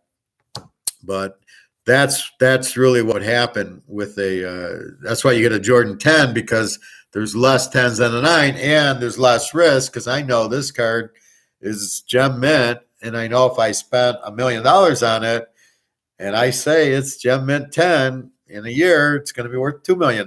So that's why I buy it, and that's why you buy it graded. The only one that doesn't work is those old cards. The Hannes Wagner was like a PSA 3 or whatever, and he got $5 million. Gretzky had it, it was worth a lot of money because you couldn't find the card, right? There wasn't, maybe there's 5 of those cards. It was short printed anyway. So the grading, the fact it wasn't a 10 didn't matter because there was so few of them. Keep in mind, now this is what I've been trying to teach. The less of something, the more it's worth. Therefore, the more of something, the less it's worth. So you buy a 101 Yzerman or you get a 10 Brady, it's going to be worth a shitload because there's not a lot of them. In consequence, the US dollar and all the euro and all these dollars, what are they doing? They're printing them. So there's more. The more dollars, the less value. The more Topps regular cards that they print, the less they're worth. That's why the Topps Barry Sanders is worth $100, because they made a shitload of them. But the score, they didn't make as much, is worth $1,500. That's where the value comes from. They made a lot of them. The more they make of anything, the less it's worth. So when you're buying cards, you want the 10 count, the 5 count, the 1 count, the 20 count. When you're buying gold, it doesn't work that way because it's the ounce of gold. It doesn't matter. There's no number on it. So somebody says, well, Bitcoins, there's only 21 million. There's more than 21 million ounces of gold. That doesn't matter. Gold's gold. if it was super limited, then it'd be $1 million an ounce. But it's, you can see the central banks buying it, and they're buying 1,000 tons. Look at how much gold Russia has. It's like 500,000 tons or something. So now it's not a limited, but it doesn't have to be. It's gold. The demand far outseeds the supply, and therefore the price is there.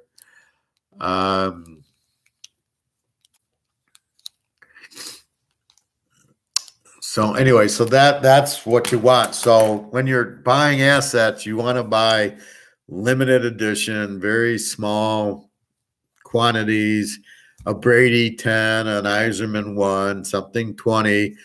Don't buy a card that doesn't have a number on it. And I don't mean the card number, I mean out of. So 10 out of 25, buy. If it doesn't have a number, don't buy, because you don't know how many was printed.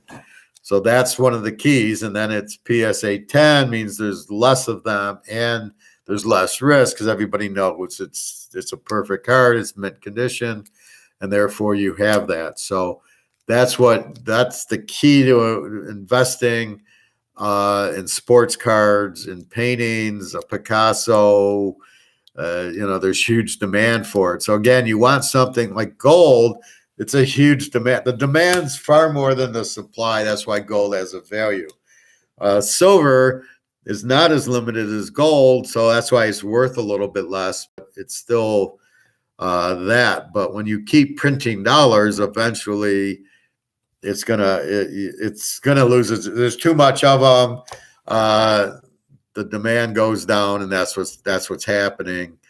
The Chinese, the Russians don't want U.S. dollars anymore. They know they're inflating, and they're dealing in euros. Soon they won't deal in euros. They'll start dealing, I assume, in some gold-backed currency that has a little bit of gold. The Romans had gold coins when they were in power. But going to war so much, they spent too much, and then the gold slowly became less and less and less, and then the gold coins turned into copper coins. And that's when the Germans invaded and took them over, because then they started paying the German soldiers gold, and they invaded Rome, and that's when Rome collapsed. So as you get rid of your gold, those with the gold run the show. There was a movie, 3,000 Miles from Graceland, and in it, the guy says, the guy with the gold makes the rules, or something like that. It was a good movie with Kirk Russell and the guy from Field of Dreams, Kevin Costner. They were the bad guys, and that's what they said. So the golden rule is he who has the gold makes the rules. So it was a cute, very good movie though. But anyway, that's what it is. So when you're investing, it's limited edition, it's small, it's better condition. You want the best pristine condition, because it's rare and it will get more money. Because think about it, if you're buying, you want to buy a Mickey Mantle card. Do you want to buy a Mickey Mantle 5, or do you want to buy a Mickey Mantle 10? Now, to buy, let's say, a 1965 Mickey Mantle, if you buy a 5, it's going to cost you maybe $10,000, maybe $20,000. You want to buy a 10, good luck finding it. And if you can find it, it's going to cost you at least $10 million. So you're going to pay for the condition, which proves my point. If you bought the better condition card, is worth more, because there's less of them. How many PSA 10s, 1965 Mantles can there be? 10 at most. So you're buying a 10 count Mantle. Yeah, that's why you're paying millions of dollars for it. All I know is when I watch Back to the Future, the first one, and it goes back to 1955, my thought was, McFly, go to the fucking drugstore and go buy Mickey Mantle cards. Go buy Topps, chewing gum, and then look for a card store and look for somebody who has a 52 Mantle rookie. And that's what I'd be bringing back to the future. Forget the Gray Sports Almanac. You don't need that. Just go back to 52, get Mantle cards, put them in a frame, and get as many as you can buy. Go back to 1985, or go back to 2005, and you can sell them for $1 million. I mean, that's all I would have done with Back to the Future. I wouldn't have wasted time getting Gray Sports Almanac. I don't need that. That's what would have, or go look at the stocks and buy Microsoft when it first came out at $2 a share, and go buy a ton of shares, and now it's worth $300 a share, and you're rich. So it's just it's funny how the movie, like, they didn't get it. They didn't get the premise. Anyway, that's what you're looking for. So the more money they print, it's just like the cards. The more cards, the tops. Barry Sanders, they printed 1 million. They're worth $5. The more limited the card is, the harder it is to get in gem mint shape. The Joe Montana, the Jerry Rice, the Michael Jordan. The harder it is to get centered. If you can find one, the more it's worth, because there's not a whole lot of them that are in that shape, and the less of something, the more the value. That's why I'm saying the dollar value drops, because they're printing it. It's like a Topps baseball card. There's so many dollars, the value of the dollar goes down. It takes more dollars to buy the can of tuna, to buy the Cheerios, to buy a car, to buy a phone. That's the prices of that stuff is not going up. The value of what the dollar can buy is going down. That's why gold's a steal, because it's been price fixed. It should be $5,000 an ounce. You can get it for $1,800. And when it goes down today, went down $30. I'm laughing. It's the Chinese wanting to buy it. And then to answer the whole key question is, ask yourself, why would the Russians and the Chinese be buying gold bars if it's worthless, if it doesn't mean anything? Why aren't they buying Bitcoin? And that's the answer to the whole question. Do you think Putin would waste his money buying gold if it was worthless and stupid and not going to help him? Of course not. He's a smart guy. So when the Chinese and the Russians are buying gold, that answers your question, should I buy gold? They're not buying Bitcoin. That answers your question about Bitcoin. So don't let me answer the question. You see what's happening. They buy gold. The central banks are buying gold because they know the dollar's getting worthless. That's why they keep buying it. That's why they keep the price down, so they can keep buying it. That's the whole key to everything. So the more you can buy, if you got an extra few $100s, go buy 20 ounces of silver. $25 an ounce, 20 ounces, $500. It'll all be worth $500-$600 soon, and you'll go, pretty good. I just, went from 25 to 500. Figure that out, and then and you can buy a lot of it because it's cheap. You go to a gold store, you pull 20 grand out, you're buying 10 ounces. But you want to buy silver, you're buying 1,000 ounces of silver. But gold will go up more. It's the gold standard, so keep that in mind. But you don't have to buy ounces. It just makes sense to buy an ounce, because an ounce of gold, let's say it costs you $2,000, where a half ounce will cost you $1,100. So if you buy two, that's $2,200 for the ounce versus $2,000. And the quarter ounces are $550. So 4 quarter ounces equal an ounce is $2,200, or I can buy an ounce for $2,000. So that's why you want to buy the ounce if you can. And the coins, don't buy the paper, buy the coins. And then the big one, like the governments are buying the Goldfinger big gold chunk bars. That's what they're buying. Like me and you don't buy that. I can't afford to buy a big James Bond bar, but I just buy the ounces, and that's the way to go for people like us. We can't buy the bar. We can buy silver bars. That's not too bad, but I don't know if I want to own the whole bar. I like buying the coins.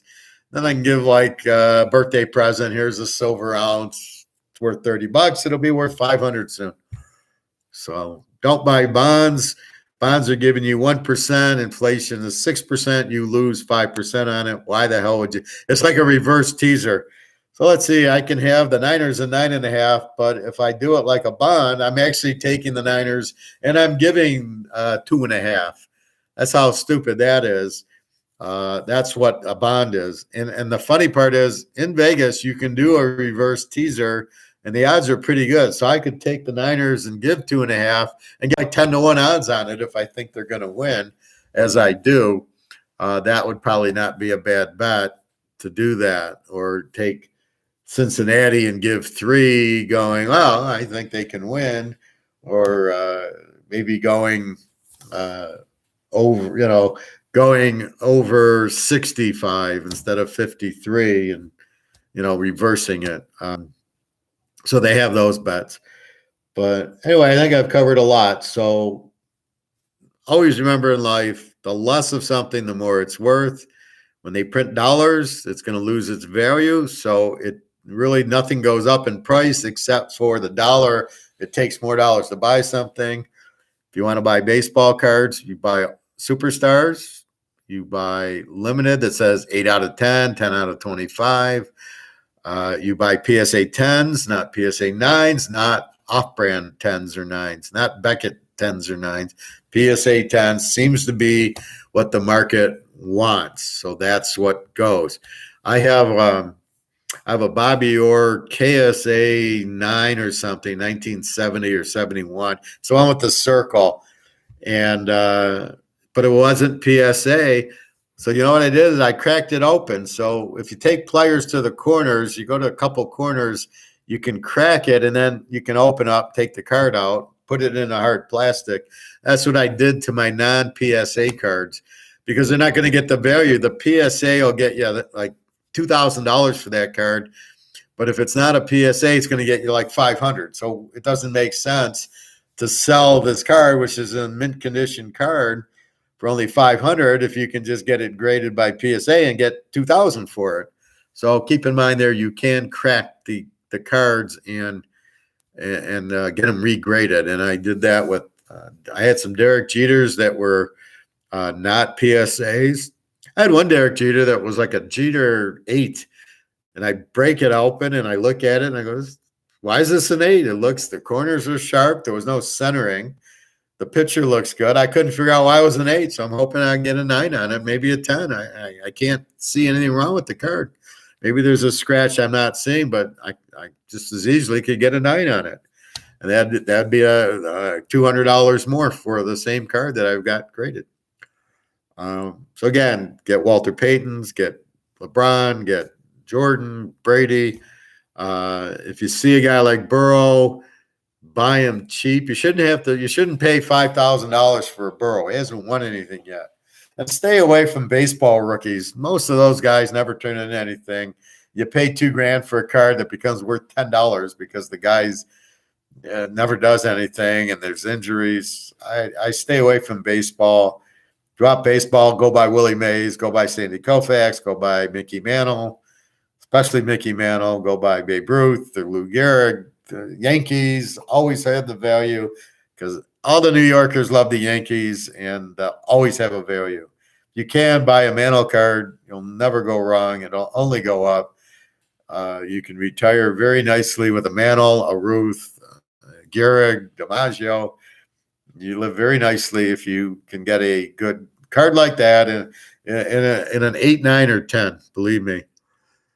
I think that's everything. Be careful on things priced in dollars. Be careful of Bitcoin. It's not an asset.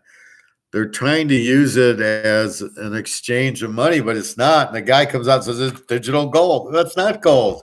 Gold's gold. You can't say chocolate pudding's chocolate pudding. Yogurt is not chocolate pudding. You can't do it. You can't say Bitcoin is digital gold. You can say Bitcoin is a currency, but it isn't even a currency because you can't take it to the grocery store and buy a steak with it. So that's my point. I can go with gold to a coin store and the guy will give me $1,900 in 30 seconds. This guy will buy it in a minute. You can take it to anybody and they'll buy the gold from you in a heartbeat. How do you sell Bitcoin?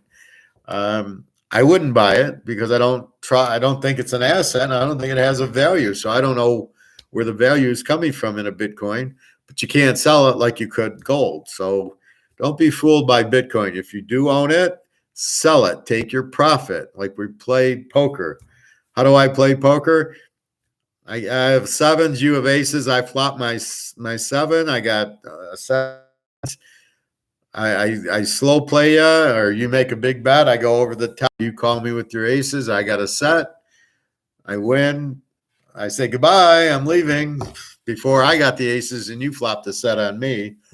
And I quit a winner, and that's what you want to do in stocks, in football. As we win, we don't want to risk it a lot back. So if you're betting straight and you hit Cincinnati in 7, or you hit the over for $1,000, then here come the Frisco game. You bet 500 on Frisco, and then you got to win 500. That's the key to it.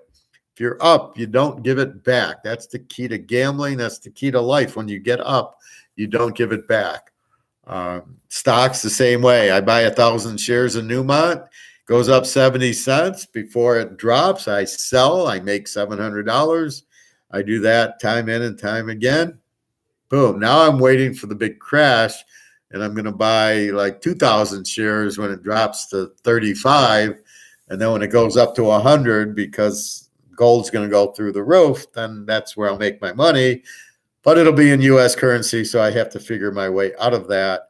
How do I turn it into gold coins is going to be the key. I think I have time, but that's my question is, what do we do when the U.S. dollar goes belly up and I own stock? Then that's the $1 million question I'm pondering.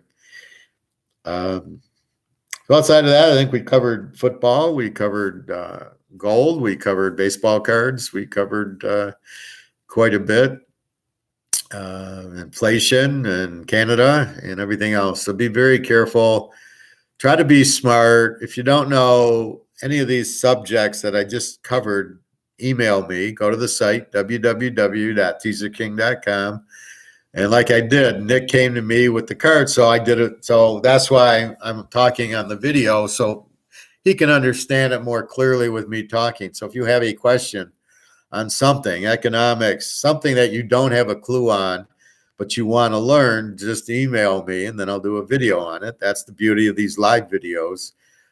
You can ask direct questions. I can give you direct answers that make sense to you, or you can say, I don't understand. I can repeat myself.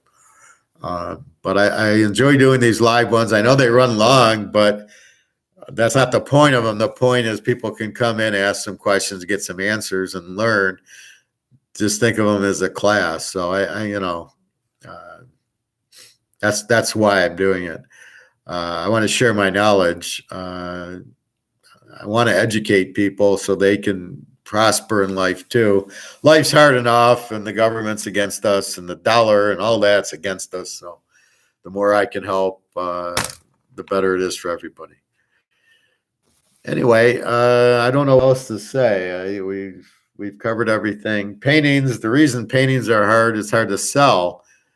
Where do you sell it? Probably at an auction, and it's got to be a Picasso or a Rembrandt or a Van Gogh. It's got to be something like that to make money on it.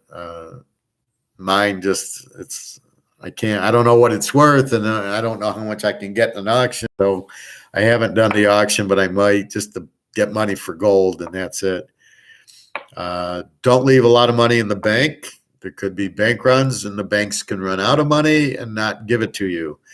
I know if you want to go get 10 grand, go get it. If you have 50 grand in a bank, go get 40 out of it and put it in a safe. Buy gold or silver with it. Buy painting. Buy whatever you want to buy with it. Protect yourself. But there's going to be a point where two things are going to happen. You're not going to be able to pull your money out. They're going to say, we don't have it. Now what do you do? And what if 100 people go to the bank saying, I want my 50 grand? They don't have it.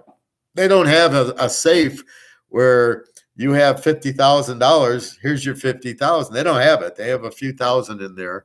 So you won't be able to get your money out, and the fact that the money won't be worth as much. So you don't want to keep a lot of US dollars, especially in a bank where you're not going to be able to get it. So pull your money out. I have a safe. Put your money in a safe. Buy gold and silver with it. Buy Mickey Mantle cards. do something, some form of an investment with a real asset, gold, baseball cards, something that will store the value as you lose it. So between losing the value of the dollar and not being able to pull it out of the bank, please be careful with that. Get the money out of the freaking bank before you won't be able to. So, believe me, these rich guys, the Bill Gates, they don't have money in the bank. They got in the safe, they got gold and cards and diamonds and jewelry and all that stuff. They do not, have a ton of money in a bank where they can't get it out, because that's not going to help them. So be careful with that. That's not going to. You're going to get fucked if you leave 50 grand in the bank and say, I'll go get it out now while everybody's getting it. They're going to say, sorry, we don't have it, because they don't keep it. So please protect yourself with that. What else can I say? So rare assets are better. The less something is, the more it's worth. The better the condition, the more it's worth. Just try to do that. So just be careful. It's really becoming, travel, flying to Europe's like a real pain. Get the COVID shot that doesn't do anything anyway. Just the whole travel, they cancel flights because of COVID. I mean, I've never seen a business cancel flights before. It's ridiculous. So just be careful out there. I don't know. Financially, I think I've covered everything I can cover. But again, if you have other questions, please email me, www.teaserking.com. Just my email's on there. Just send me an email. What do you think about this or that? It's something that, like here, I just covered pretty much Bitcoin, gold, baseball cards, and of course the football games. So please ask me. So today's Thursday. The games are on Sunday. I might do a show Saturday morning with any breaking news or just to go over it again. But it's pretty much take the Niners. They own the Rams. Go over in the Cincy KC game with the two good quarterbacks and the two superstar receivers. It should be, all we need is 48 points. It should definitely be in the 50s, if not 60s. So keep that in mind. I can't imagine it not. Watch the weather. Obviously, the Rams have no weather. The Kansas City, if it becomes very, very windy, 30, 40 mile an hour winds and rain, then we got to go under with the game. Or you probably take Kansas City in the 13 or Cincinnati in the 13 if it's a heavy, windy weather game. If it's a pretty normal, mild day, we're going over. So, again, keep that in mind. Look at the weather. All right. I'm off to the pool. Have a great night, everybody. www.teaserking.com. Good luck, and I hope you win this weekend. And again, any questions on the investments, the gold, the inflation, the baseball cards, please ask me. www.teaserking.com. Okay, everybody. Thank you very much. Appreciate the audience, and I will see you Saturday morning.